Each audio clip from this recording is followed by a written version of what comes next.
Hello guys, today I'm going to present you the new next best build for Vendread in the SUDA format because we got two new cards which are not Gozuki but the Dark Necromancer, but on Dueling Book he's not there right now, and Delta of Temptation. So first I'm going to explain him. The Dark Necromancer, he can foolish a zombie ritual monster and add your ritual spell, which is everything you need. And if he gets banished, he can special summon a level 4 or lower zombie monster, which can be himself or our other Vendread monsters, which provide you additional effects for your ritual monster. So you have very good grind game, you have a solid one card starter with this new card, and yeah, it's very good. The next new card is Delta of Temptation.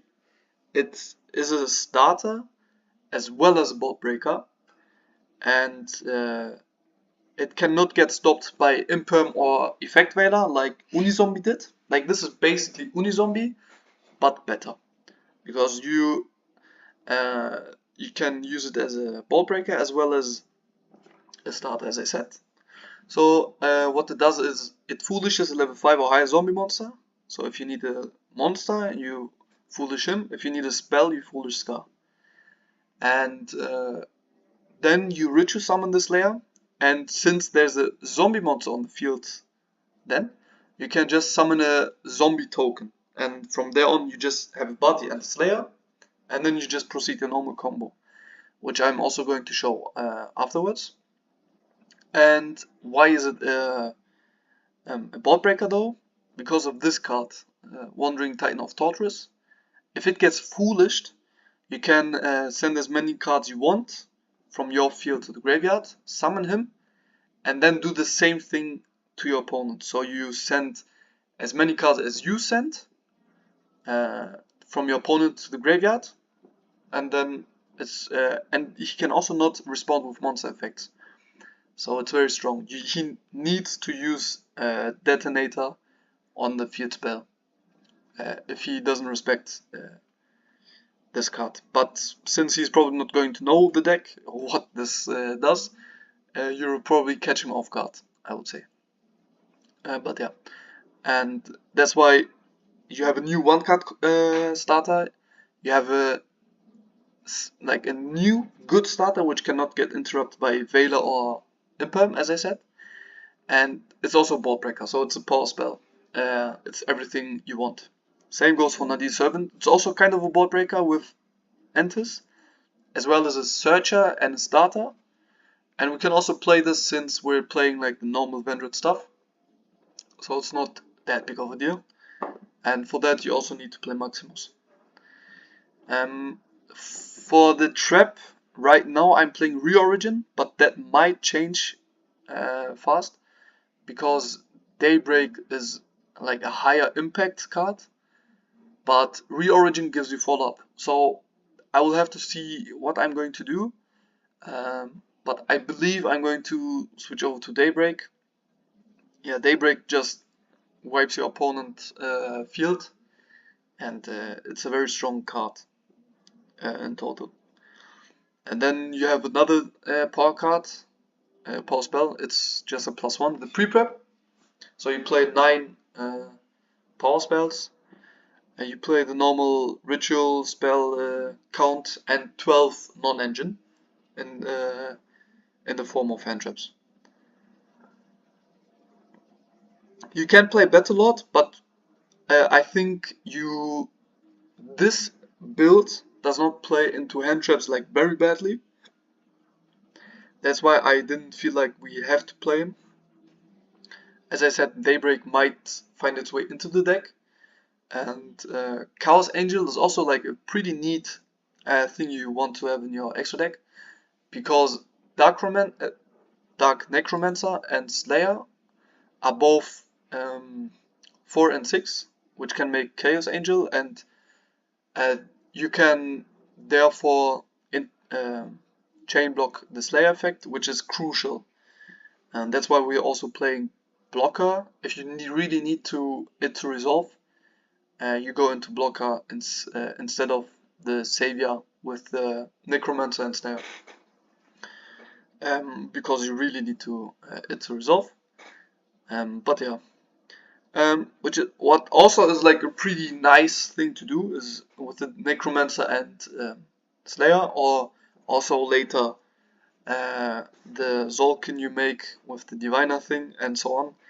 You can also go into the normal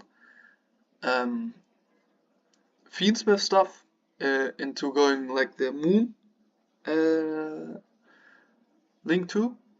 And you can also bait it. Basically, if you activate the effect of Slayer into going Moon, he might not Ash the Slayer because he might fear like the whole Fiendsmith package coming into play then, because he needs to also respect it. But yeah, you can also cut some cards. What I would personally cut is probably the Nadir Servant package.